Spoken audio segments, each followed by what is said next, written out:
So hello everyone. चलिए देखते हैं, हमारे पास एक क्वेश्चन है। इस क्वेश्चन में पूछा क्या है? इस क्वेश्चन में बोल रहा है रेशियो निकालना है electrostatic to gravitational interaction force between two electrons and between two protons. Okay, and एक और पार्ट है इसमें जिसमें हमें क्यू अपॉन एम का रेशियो निकालना है।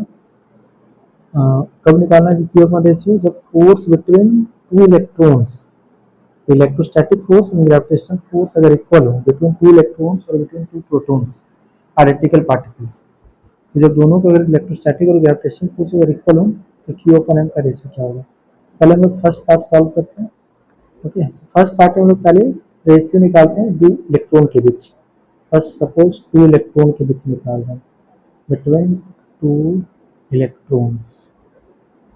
ओके, सो फर्स्ट हम लोग निकालते हैं electrostatic force F E. F E means electrostatic force.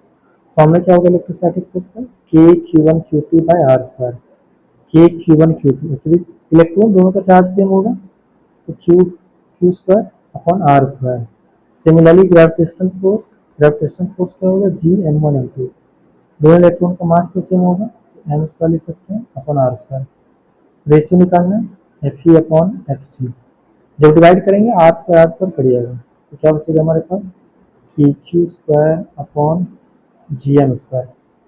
Value put कर देंगे। के का वैल्यू 9 इंटू 10⁹ क्यू स्क्वायर का वैल्यू 1.6 इंटू 10⁻⁻19 इसका स्क्वायर अपॉन 6.67 इंटू 10⁻⁻11 मास।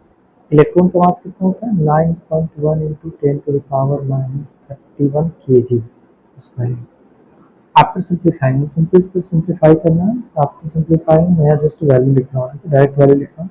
ये 4 इंटू 10⁻42 के अप्रॉक्स में आने वाला है। सही हो जाएगा आंसर, ये बिटवीन टू इलेक्ट्रॉन्स का। नाउ नेक्स्ट सॉल्व करते हैं between two protons. Between two protons actually formula तो सेम ही ऐसा ही दिखेगा। तो जो आफ्टर राइटिंग द फॉर्मूलाज हमें जो दिखने वाला है कुछ तो ऐसा ही दिखेगा। ये K Q square upon G M square. Value भी यहाँ भी के का वैल्यू तो वही 9 इंटू 10⁻9। चार्ज तो वही रहेगा, इलेक्ट्रॉन प्रोटॉन का चार्ज तो सेम ही होता है। अपॉन जी, जी का वैल्यू कितना? 6.67 इंटू 10⁻⁻11 मास। यहाँ प्रोटॉन का मास रखेंगे हम लोग।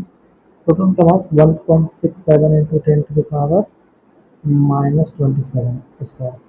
ओके, यहाँ पे सिंपली सिंप्लीफाई करना है इसको। मैं भी डायरेक्ट वैल्यू लिख रहा हूँ यहाँ पे, लगभग 10⁻36 के अप्रॉक्स में आएगा, 1 इंटू 10⁻36। ओके, सो ये फर्स्ट पार्ट था। सेकेंड पार्ट में क्या निकालना है? रेशियो निकालना है क्यू अपॉन एम का। चार्ज अपॉन मास का रेशियो निकालना है ताकि दोनों इलेक्ट्रॉन या फिर दोनों प्रोटॉन की ग्रेविटेशनल फोर्स और इलेक्ट्रोस्टैटिक फोर्स दोनों सेम हो। तो हम लोग किसी के लिए भी कैलकुलेशन कर सकते हैं यहाँ पे, मतलब इलेक्ट्रॉन प्रोटॉन किसी भी कर सकते हैं। सपोज अगर इलेक्ट्रॉन के लिए कर रहे हैं, फॉर इलेक्ट्रॉन्स, अगर इलेक्ट्रॉन्स के लिए करें तो करना क्या है? इलेक्ट्रोस्टैटिक फोर्स और ग्रेविटेशनल फोर्स को सेम कर देना है। इलेक्ट्रोस्टैटिक फोर्स का formula K Q square upon M square. Gravitational force G M one M two. दोनों इलेक्ट्रॉन का मास सेम इसलिए एम स्क्वायर डायरेक्टली लिख रहा हूँ upon, so this is R square. R square will be cancel. यहाँ में Q square upon M square और directly Q upon M का जो वैल्यू आने वाला है डायरेक्टली अंडर रूट जी अपॉन के आ जाएगा। दोनों या तो फिर इलेक्ट्रॉन या फिर प्रोटॉन दोनों के लिए सेम ही आएगा, क्योंकि जी को इलेक्ट्रॉन प्रोटॉन पे डिपेंड करेगा, दोनों के लिए सेम ही रहेगा। बस वैल्यू पुट करना है। जी का वैल्यू 6.67 10⁻11 अपॉन के 9 into 10⁻9। Okay, after simplifying you will get the value approx 0.86 into 10⁻11 -11 or -10. So this will be the answer. Okay, thank you.